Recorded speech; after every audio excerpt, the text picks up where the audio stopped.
Você está dizendo que quando a Bíblia condena no Antigo Testamento, é porque tem, no bojo da condenação do sexo, tem a ver com um culto pagão. A prostituição cultural. A prostituição cultural. Legal. Independente do gênero. Mostra isso no texto. Sim, em Levítico, se for ver o contexto... Não, mostra o texto. Mostro o contexto. Agora mesmo. Aonde está o paganismo ali de religião? Vamos lá. A paz do Senhor, meus irmãos, tudo bem com vocês? Aqui quem fala é o evangelista Cauê. E nesse vídeo nós iremos falar de um assunto muito polêmico, porém um assunto muito importante para a atualidade. A Bíblia condena relações homoafetivas? Então, se você tem dúvida sobre esse assunto, fica até o final desse vídeo, porque eu deixei aqui uma parte de um debate muito legal, tá? Expondo os dois pontos. Um que acredita que a Bíblia não condena e o outro que acredita que a Bíblia condena. Eu já quero deixar aqui, tá, o meu ponto de vista a respeito disso. Eu acredito que a Bíblia condena esse tipo de relação, mas fica até o final desse vídeo para você ver os argumentos aqui das pessoas que participaram desse debate. E não se esqueça, se inscreva no canal e deixa o seu like, porque me ajuda muito a crescer esse canal. Deus abençoe a todos. Pergunta-chave aqui, que é a pergunta tema do nosso debate. Você tem 3 minutos, tá bom? É claro que você não vai esgotar o assunto e a gente tem 1 hora para bater um papo sobre isso. 3 minutos para responder a essa pergunta que encabeça o nosso debate aí. A igreja condena o relacionamento homossexual? A igreja sim, a Bíblia não. A igreja... Aliás, não. Eu fiz a pergunta errada. A Bíblia, tá vendo? É um nervosismo, César. A Bíblia condena o relacionamento homossexual? Não, a Bíblia condena relações homogenitais de caráter de culto pagão. Mas a Bíblia não trata da questão relacionada à orientação sexual do indivíduo. É óbvio que nós estamos falando aqui de um contexto dentro dos 66 livros que compõem a Bíblia protestante. Então a gente tem aí 3 versículos específicos que falam sobre esse assunto, né? 2 no Antigo Testamento e 1 no Novo Testamento. A gente tem inclusive uma expressão usada por Paulo, que é uma neologia que ele cria para falar sobre esse assunto, que remete às questões relacionadas aos 2 textos encontrados no livro de Levíticos. Então tudo parte realmente de uma questão de interpretação. Então, óbvio, se eu for fazer uma interpretação fundamentalista desses textos, eu não posso usá-los com essa visão e excluir a visão de usar dessa hermenêutica fundamentalística, desta exegese fundamentalista, somente para esse texto, mas eu preciso usar também para todo o contexto bíblico. E aí a gente vai abrir um leque de muitas outras situações que a gente precisa trazer para essa mentalidade fundamentalista, legalista, que rechaça essa questão relacionada à homossexualidade. Então tá bom. Então, do seu ponto de vista, tem uma questão hermenêutica, né? A questão de interpretação desses textos bíblicos que tratam do assunto. Então, para falar sobre hermenêutica, então tem um professor de hebraico aqui também. Então, César, pastor César, a mesma pergunta eu quero direcionar a você. A Bíblia condena relacionamento homossexual? Em primeiro lugar, Léo e os demais ouvintes, eu quero deixar muito claro nessa minha participação que todo cristão verdadeiro, todo crente bíblico, todo cristão autêntico, todo homem, toda mulher cheio de Deus, ele não vai perseguir, não vai ser uma pessoa que odeia um pecador vindo de qualquer tipo de pecado. Então, a primeira fala que eu quero deixar clara é essa, né? Não há um discurso de ódio da minha parte ou da parte dos cristãos que entendem ser bíblicos quando discordam desse tema, tá? Então não quero que... E se eu for interpretado assim, por favor, na mesma hora você fala, eu me senti ofendida e tal, eu não quero fazer isso em nível pessoal. Mas a pergunta é clara: a Bíblia condena o homossexualismo? Sim. A Bíblia condena a homossexualidade? Sim. A Bíblia condena 2 homens e 2 mulheres que fazem sexo entre si? Sim. A Bíblia condena textualmente, a Bíblia condena literalmente. Essa condenação começa nas páginas do Antigo Testamento. E a gente tem que entender que leis dadas aos judeus no Antigo Testamento são leis dadas aos judeus, não tem nada a ver com a gente. Algumas leis dadas aos judeus são repetidas no Novo Testamento. E se são repetidas no Novo Testamento como ordenança para a igreja, então nós também, agora, nesse momento, a gente também tem que obedecer. Então, se é uma lei dita por Jesus, se é um mandamento dito por Jesus, ou por um dos seus apóstolos, aqueles que ele mesmo escolheu, você, você, você e você, a Bíblia diz que nós, a igreja, ela está fundada na doutrina dos apóstolos. Então, se foi escrito por um apóstolo de Cristo, ou dito pelo próprio Cristo, então o que está colocado lá, não importa qual era o contexto, agora se traduz como ordenança para a igreja. Se traduz como ordenança para a igreja, que é o que acontece no caso desse tema, então sim, a Bíblia condena a prática homossexual. Literalmente. Então a gente vem aí, são duas interpretações, são duas hermenêuticas diferentes, né? A hermenêutica dele aqui é a hermenêutica que você adjetivou como fundamentalista, que é uma hermenêutica clássica, né? O que o pastor César mencionou aqui, pastora Alana, foi a hermenêutica que a igreja tem adotado ao longo de 1900 anos, e aí essa hermenêutica passou a ser questionada mais seriamente a partir do século XX, provavelmente, e agora no século XXI ela tem sido bastante questionada com outras hermenêuticas, como uma hermenêutica inclusiva e uma hermenêutica chamada generosa também por alguns pastores que tratam do assunto. Mas vamos para essa questão hermenêutica propriamente dita. Posso só abrir um parênteses aqui rapidinho? É que o pastor usou a palavra homossexualismo, e essa palavra ela já não pode mais ser usada porque o sufixo ismo denota doença. Isso já foi erradicado, inclusive, dentro do conceito de psicologia mundial. Então, é errado você colocar a expressão homossexualismo, porque a homossexualidade não é uma doença. Embora a gente saiba que a igreja até hoje não decidiu o que a homossexualidade é, porque tem linhas teológicas da igreja que diz que é doença, tem outras linhas que dizem que é demônio.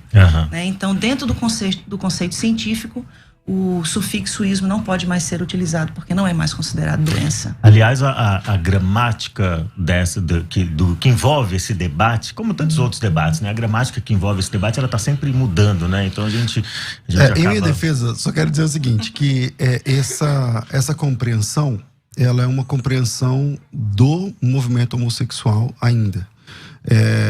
Não me sentirei ofendido se você me chamar de alguém que pratica o cristianismo, por exemplo, tá certo? E acho que o hindu não se acha ofendido de ser chamado de alguém que pertence ao hinduísmo, e o islã que pertence ao islamismo. Essa compreensão é uma compreensão gramatical recente, nova, e que não teve da minha parte aqui nenhuma razão assim para ofensa pessoal. Não, mas se você não se sente ofendida, não, porque se você disser que é doença, que não é a minha abordagem, aí vai parecer que eu tô te chamando disso. Então não tô te chamando, tá? Então se você se sente melhor, ao invés de eu falar homossexualismo, homossexualidade, tá tudo bem pra mim. Mas o que a Bíblia condena é a prática de duas pessoas, duas mulheres que têm sexo entre si, dois homens que têm sexo entre si. Aí eu não sei exatamente o termo que você prefere, mas... Agora, a questão do ismo não está dentro de um conceito de sufismo, de sufixo. Está dentro de um conceito realmente científico. Eu não estou falando aqui de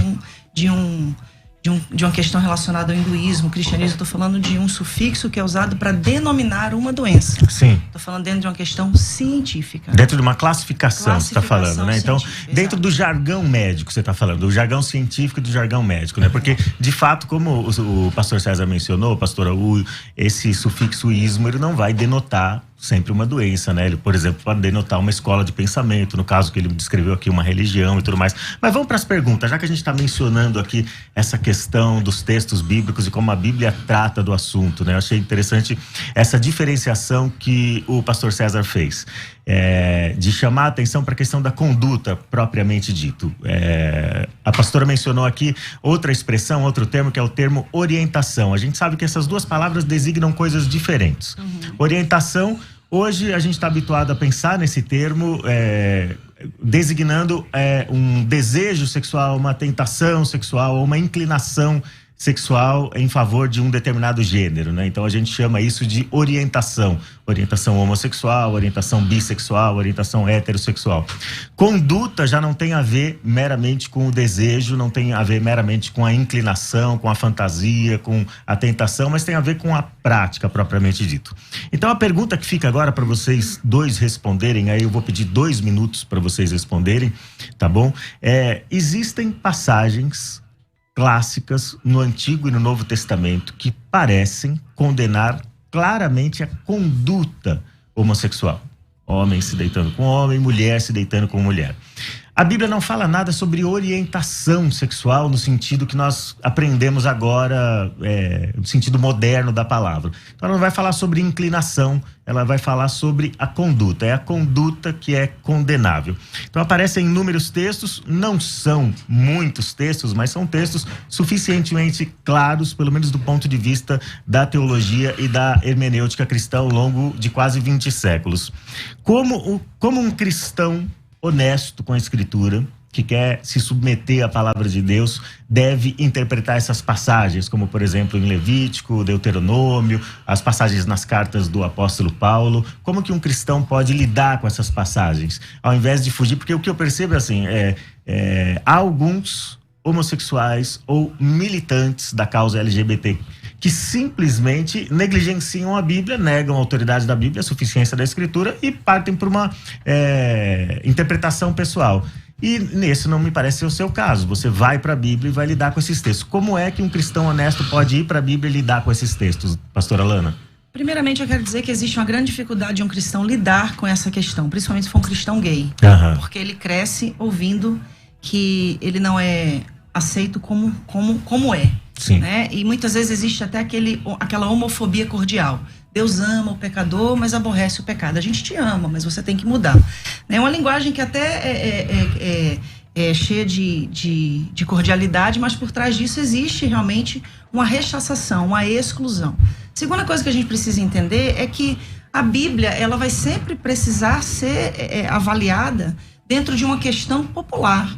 E quando eu falo de uma questão de interpretação popular da Bíblia, eu estou falando de um triângulo da hermenêutica. Eu estou falando da realidade pessoal da pessoa, da realidade da comunidade e da realidade social. Então, eu não posso usar textos, por exemplo, o texto mais antigo, mais recente do Antigo Testamento foi escrito 450 anos antes de Cristo.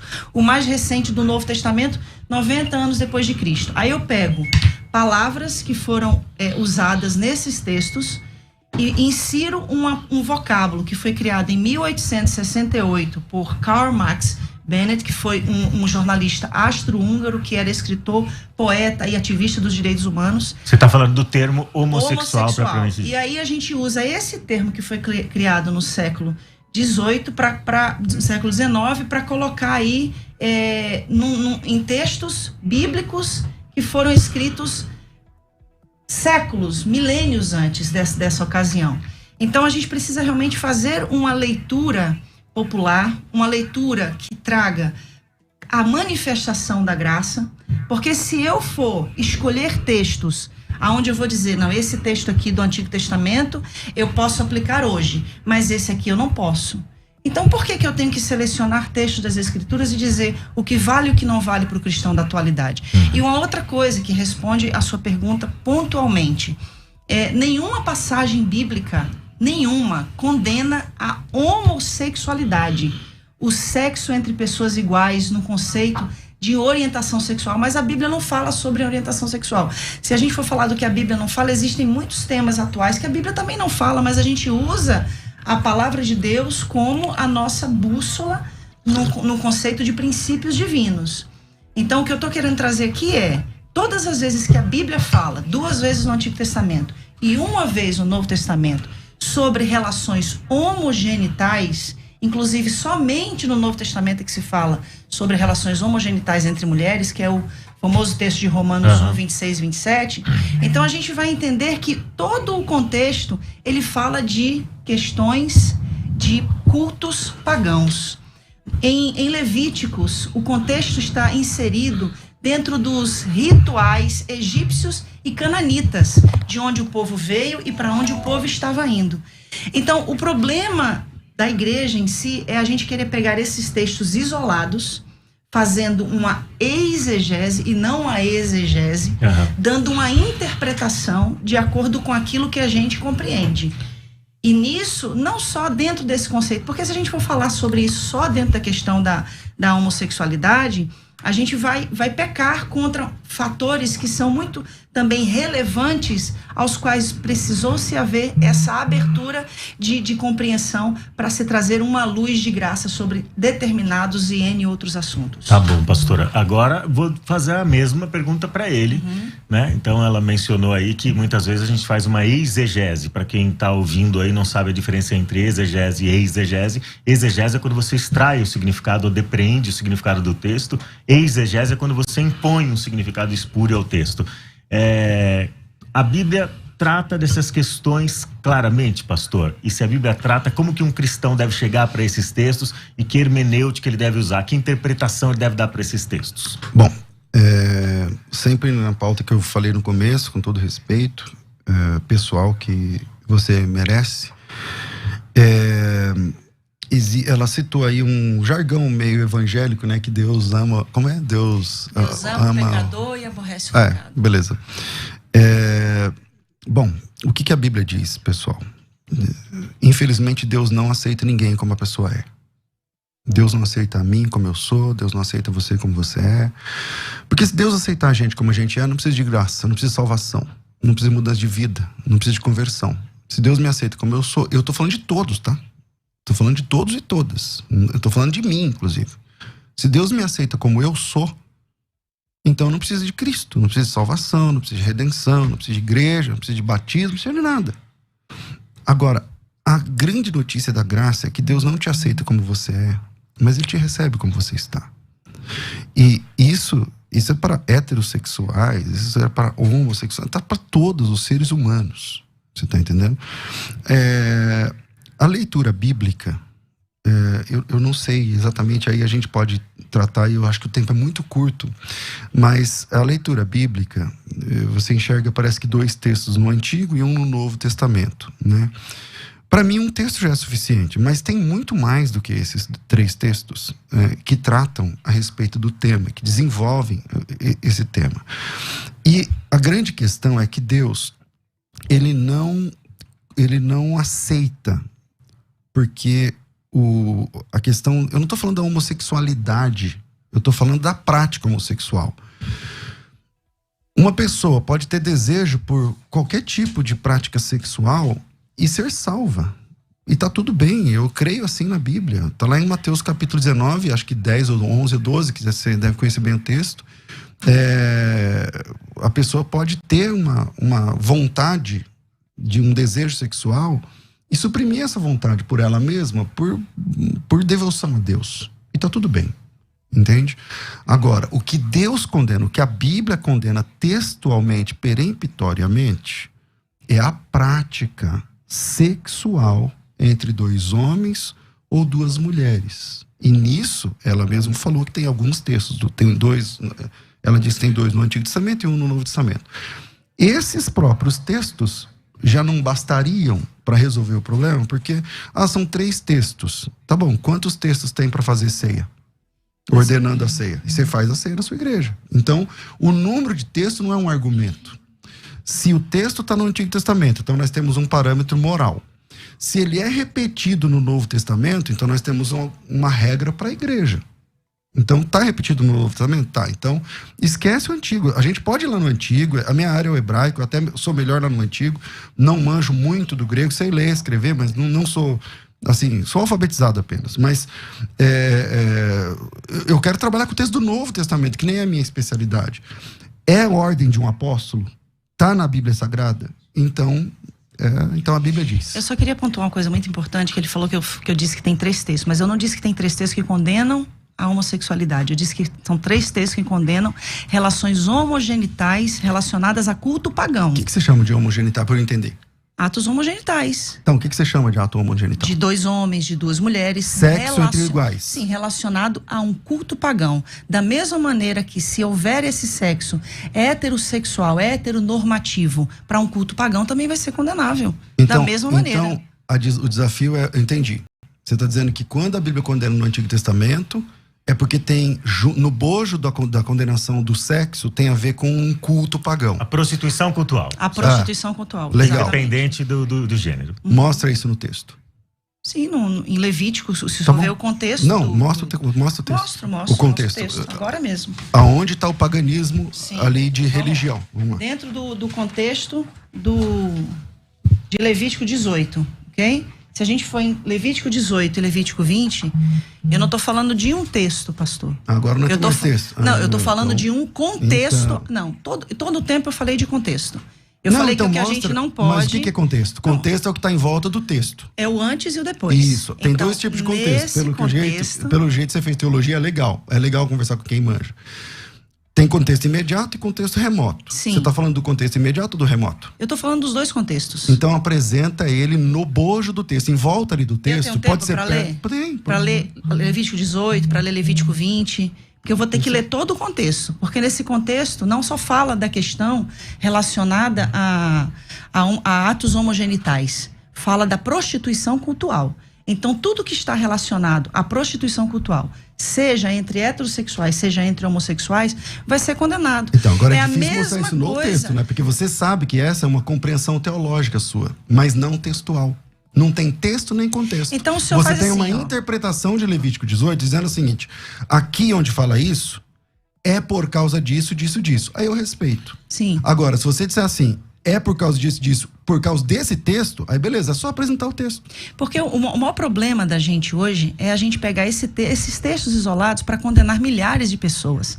Quando o senhor fala assim, Deus aceita a gente como a gente é. Sim, eu nunca neguei isso. Eu não sempre disse isso, não. Eu disse Sim. que Deus não aceita a gente como a gente Não, é. que Deus recebe a gente como nós somos Como e nós nos leva. estamos. Exatamente. Entendeu? Normal. Então, isso é óbvio. Isso a gente sabe. Agora, a pretensão é a gente dizer isso para um homossexual e falar que ele precisa sublimar a sua sexualidade. É o mesmo de eu chegar para o senhor e falar assim: não, Deus te ama assim como você é hétero, tá? Mas você não pode ter relações com uma mulher. Você não pode viver a sua sexualidade. Ô, Lana,